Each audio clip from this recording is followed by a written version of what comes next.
What's doing, everybody? Welcome to First Class Fatherhood. I'm Alec, and before I hit you with today's interview, make sure you subscribe to my YouTube channel and hit the link in the description so you can listen to all of the interviews I've done with so many tremendous dads, including Dana White, Deion Sanders, Tony Hawk, and so many others. Now let's get going with today's interview. Joining me now, First Class Father Andy Stumpf. Welcome to First Class Fatherhood. Thanks, man. Thanks for having me. All right, let's start right here. How many kids do you have and how old are they? I have 3 children. My oldest is 16. My boy, middle son, is 14, and my daughter is 11. Wow, very cool. What kind of sports or activities are they all into? That fluctuates and navigates depending on the time of year. My oldest son plays soccer and enjoys some outdoor winter sports, specifically snowboarding. My middle son has dabbled in just about everything. He's played baseball for a bit. He is interested in soccer again, also really likes snowboarding. And my daughter has done softball, but currently right now she's kind of into the equestrian activities. So she's got a pony and she likes riding that thing. Wow, yeah, that's pretty cool. Do you ever get involved with like coaching as far as the soccer goes? You kind of step away and enjoy all that stuff from the sideline? I don't know if I would be an excellent coach for my kids. I think it's better off in that environment to just step away and let them listen to other people. I have done some assistant coaching, like on the day, if there's, at my son's baseball games earlier on before we moved up to Montana, they'd like go be a first or a third base coach. I'll help out with that. I definitely don't avoid it, but I have found that they respond better to other people's input than just my own. Yeah, good stuff. Andy, if you could, just please take a minute here just to hit my listeners with a little bit about your background and what you do. Sure. Earlier in my life, I was in the military, so I did 1 month under 17 years in the Navy. The whole time that I was in the Navy, obviously subtract the pipeline, but I was in the SEAL community. So it took about 18 months to finish that pipeline in, and then I did my entire career inside of that community. I was medically retired the last day of June in 2013. And at that time, I was working part-time for CrossFit. So that was actually my bridge out of the military. So I went from working part-time to full-time. Got to a point where, I had basically glass ceilinged out in that organization. It was a great organization to work for, but there just was nowhere for me to go vertically. So I stopped doing that. And that's the point in time where I started diving into skydiving the way that I wanted to pursue it. So I got pretty deep into skydiving and base jumping. And at that same time period, I started teaching free fall again. I had taught free fall inside of the military, but I started doing it specifically towards Air Force, PJ, and CCT personnel who were ending their pipeline. So getting hold of them relatively early to teach them that.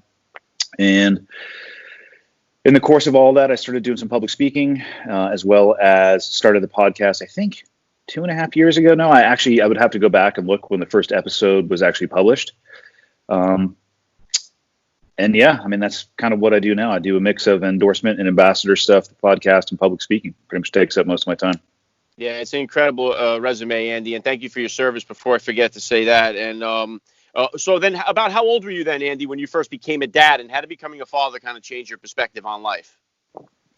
So my oldest son was almost my birthday present because my birthday is October 10th. He was born October 11th in 2003. So I had just turned 26. I was 26 years old plus a day. And I think anybody who goes from not being a parent to being a parent likely has the same realization of, oh my God, what did I just get myself into? Am I capable and competent enough to keep this little ball of flesh alive? Am I going to do the right thing? Do I know enough? And I'd say the biggest thing for me when it came to having kids as before is it just changes your perspective of yourself. There's always something else to think about besides just you. And that continued on, obviously, with my second son and then my daughter. Regardless of what it is that I'm doing or what I'm trying to accomplish, I have to frame that in the perspective and context of my kids as well. Yeah. What about as far as what are some of the top values that you're hoping to instill in your kids? Top values that I'm trying to instill in my kids. For me, I think it all starts and stops with your integrity. And, the things that you do are powerful and the things that you say are powerful, but they need to be commensurate. They can't be divergent. I want my kids to be whoever they want to be. I've never pushed them towards a military background, and I've also never tried to dissuade them from military background. My questions to them are based around what do they feel empowered by? What do they think like they would want to do? As opposed to, I often hear people asking, young kids, what are you going to be when you grow up? And I was fortunate very young that I knew what I wanted to do, but I don't want to apply that additional pressure to my kids. So instead of saying to them, what do you want to be when you grow up? I just ask them what interests them or what they think they would be fulfilled by doing. And then to me, the biggest stepping stone for them would be those values of having integrity, obviously instilling in them a work ethic and a good moral compass. I mean, I think those are the three things that would hopefully separate and differentiate them from everybody out there who's the peer group. Yeah, well said. And what about obviously, extensive military career with the SEAL teams? Obviously, you're very disciplined. But what type of disciplinarian are you when it comes to being a father? And is it different than the discipline style that you grew up with? I would say, as far as a discipline perspective, it's very similar approach to the way my parents raised me. I mean, the bottom line was with them, because they gave me plenty of freedom and room to explore, but there was always hard boundaries. Like, for me, it was sports and driving were all based around educational performance. And let me be completely clear. I did not have great performance from an education perspective. And I look back and it's because I didn't care. I was already at that point waiting for the calendar to flip over enough times so I could join the Navy. And I saw my peers sitting for their SATs and applying to college, and it just had no draw to me. And I didn't have much to be successful there. So I didn't pay enough attention to it as I probably should have. But anytime I deviated from the standard GPA that my parents wanted from me, the driver's license or the access to the car went away, sporting activities went away. So they set very clear expectations. And then the most important thing is that they held me to it. And as far as a disciplinarian for my kids, I try to be completely open and honest with them about my successes and specifically my failures. And also, if they want to have goals or they want to be able to do things, to set those expectations, and then you have to hold them to it. If you set the expectation and you don't hold them to it, what message are you passing along to your kid? Yeah, very well said. And I know right now we're in the middle of this whole coronavirus lockdown thing. How much has it affected you out there? Are you doing the whole homeschooling thing? And what's been your approach to all this?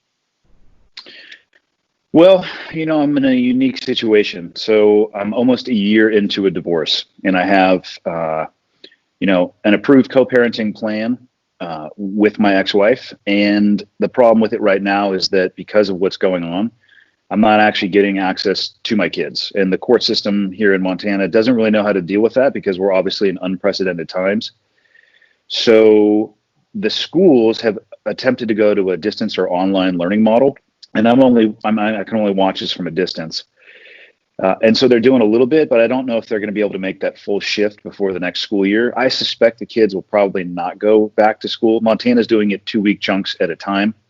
But it's been really tough. I actually haven't been able to see my kids. I've seen my kids for maybe a total of an hour in the past 8 weeks since they started this lockdown. Yeah, that's got to be tough. I got 4 kids myself, and I got 2 of them are online right now with their teachers, and it's definitely really quickly shifted the way that we go about our daily routines here, as it has for everybody. Yep. And you mentioned there too, now you're going through this divorce. I know I have a lot of dads that'll always hit me up, and we have some of these discussions. One of the most difficult things for dads that go through this is, and I'm curious to get your opinion, when would you feel comfortable, at what point would you feel comfortable in a new relationship to introduce your kids to a new potential spouse? I think that depends on the kid. All 3 of my kids are wildly different, personality-wise, and I think the way that they would approach something like that, I don't have a good answer. I think it depends completely on the relationship that you have with your kids, the relationship that you have with your ex, and how she is going to receive, that new information. Yeah, I wish I had a good answer. I don't. And what about as far as, I know you do, I've seen, obviously some of your videos there with some of these wingsuit jumps and these base jumps. It's just, blows my mind. I love showing them to my kids to show, it looks surreal. Has becoming a dad changed it or altered anything as far as you participating in any of the jumps, or is there something you don't do now specifically because you're a father? No, my kids they've seen me skydive a bunch. They've actually been with me on a trip to Switzerland and Italy where I was base jumping. So they've walked with me to exit points. They've been there when I've landed. So they're definitely, I don't hide any of those activities from them. What I would say is that, risk assessment and risk mitigation, it happens all around you every day. If you decide to get in a car and go somewhere, you're basically making that risk to reward valuation. It probably made me pay, again, whether or not you want to frame your thought process. Before you have a kid, you're thinking mostly about yourself. After you have children, it's unavoidable that you're thinking about the impact of it on them. So that is what has changed for me. And I would say, if anything, it makes me pay more attention to that risk mitigation and risk assessment. And I'm probably more likely to walk away from those things now than I was before. And I've always tried to maintain that. There's a lot of people who will try to force themselves through some of those situations, specifically in the base jumping world. You'll see people who are on an exit point that are really trying to talk themselves in doing the jump. They're stressed out, they're scared, and all those things happen to everybody on an exit point. But my theory is, the jump is optional, but everything that happens afterwards is mandatory. And I'd rather be the guy that walks away from more base jumps than anybody else, because then you'll survive to live another day. And if I get to an exit point where, I'm thinking far too much about my kids as opposed to the activity I'm about to participate in, just turn around and, walk away. You can always come back another day. So that definitely, I'm not shying away from those activities, or I won't shy away from those activities in the future, but it's definitely present in my mind. Yeah, great stuff. And I know that, you mentioned before there, you have the Cleared Hot podcast. I know one of the things that I think is so beneficial to us as a society is that the Navy SEAL community is out in the open, where we can follow you guys on Instagram. We can read the books. We can listen to the podcast. What was the genesis for you starting the Cleared Hot podcast, and what is it mainly all about? I'll go in the opposite direction. What it's all about. I enjoy sitting down and having conversations with interesting people. That's what I enjoy about it the most. And I also like the Q&A episodes that I do. I haven't done one in a while because I've had some guests stacked up on top of each other. So I kind of saved the Q&A for a little bit of a buffer in between guests. But some of the questions are awesome, and they force me to sit down and think about what I truly believe and why I think the way that I think.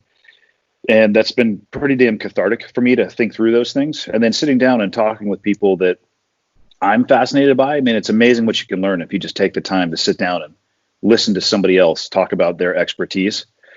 And the whole genesis of it was the Joe Rogan. I was very fortunate enough to meet him through a mutual friend, Tate Fletcher. And at the end of the first time I was on his podcast, after the microphones were off, we were they were playing pool. And I was talking with Joe a little bit, and he's like, "Hey man, you should think about starting your own podcast." And he said that to thousands of people. He's probably responsible for like 10% of the podcasts that are out there. But that's where it started. It started from, the idea of somebody who was very well established and very successful in that career field. And who am I to, say, no, you don't know what you're talking about. Yeah, I think it's incredible. It's given me the opportunity to speak to guys like you, and I've enjoyed the platform so much. I'm about 2 years into it myself, and it's been an incredible ride for me. And I think it's beneficial to everybody because we get a chance to choose what we want to listen to, who we want to listen to, and it's unfiltered. There's no rules that has to be followed, so it's off the cuff most of the time. I think it's great. It's exploded here too. So and keeping it to the technology, it's a struggle, for myself, for a lot of dads right now, just because we're competing with the technology. But now, especially too, during this, there's kind of like an overflow of the technology. The kids are getting a little bit too much of it. And I know you mentioned you have a 16-year-old. My oldest is just about to be 14. So one of the things, I'm concerned with the whole thing, obviously, is the pornography and the access that these kids have to it. How do you kind of monitor or handle all the technology and stuff like that with your kids? Well, it was easier when I had actual impact and the ability to sit there face to face and talk with them about it. I've always told all three of my kids that they're growing up in a more difficult time than I did, just due to the technology aspect. And I've tried to reinforce to them, all three of them, that they have to think about and act at all times that anything that they do online could live on forever. And I don't think it's unreasonable to think about, text exchanges or Snapchat exchanges or the sending of pictures. And at some point you go sit down for a job interview and somebody slides a piece of paper across the table and says, "Is this you? Is this the way that you conduct yourself?" But I've seen it in all three of my kids. All three of my kids have made mistakes with their electronics devices, as have I as an adult, and said things that, that I wish I hadn't said, but they live forever, if somebody does a screenshot. But the difference is I think they have a hard time bridging the gap between that no consequence environment of a Snapchat, where you just jump on and make a shitty comment to somebody because it seems like there's no consequence, or another one that I see it, like the avatar generation where my sons will play online video games where there's these chat rooms, and I'll sit there in the room, or I used to sit in the room sometimes and just listen to the way that they interacted with their peers without them knowing that I was in the room. And it's startling, but they just don't think that it's like, Dad, it's just an internet chat room. I'm like, yeah, but there's another human being on the other end of that comment. And what you say, although it might not mean something to you, could have a crazy impact to them. Those electronic devices are really dangerous. My biggest concern is for my oldest son currently. Every time that I have been able to get access to his phone, and the one piece of advice that I could give to parents is that you need to be overbearing with your access to your kids' phones. It's not a matter of invading their privacy. It's a matter of being a parent and ensuring that they're still growing and maturing and doing the right things, because some of the stuff that I've found on those phones is horrendous. And again, I don't know if they realize the long-term consequences or the potential long-term consequences, because it's just this little screen, and, they're addicted to it for sure. There's that essence of addiction to that device. But if parents are out there and you want to get a really good snapshot of how your kid is actually behaving outside of the direct oversight that you have on them, you need to get into their phone and take a look at it.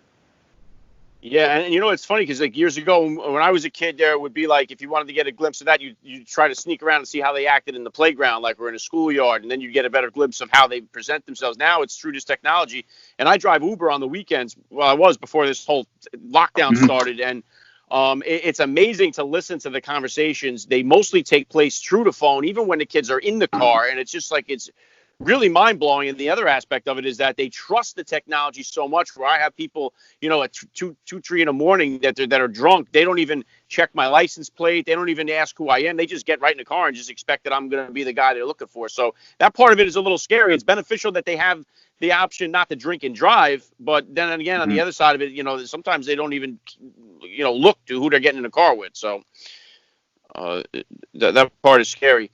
What about what's next for you here then, Andy? I mean, you've had so much success. You've had so many different paths that you've chosen to go. What do you kind of have goals set for yourself for the future here? Hard to say long term, just because I have no idea exactly how this, the pandemic is going to play itself out. About a third of my year is public speaking, and obviously speaking at large groups right now is not going to happen. So the rest of my calendar year cleared itself up. It went ahead and cleared itself up for me, so I don't have to worry about any of those public speaking engagements right now, which is fine because it'll come back at some point. We'll find a new normal outside of this.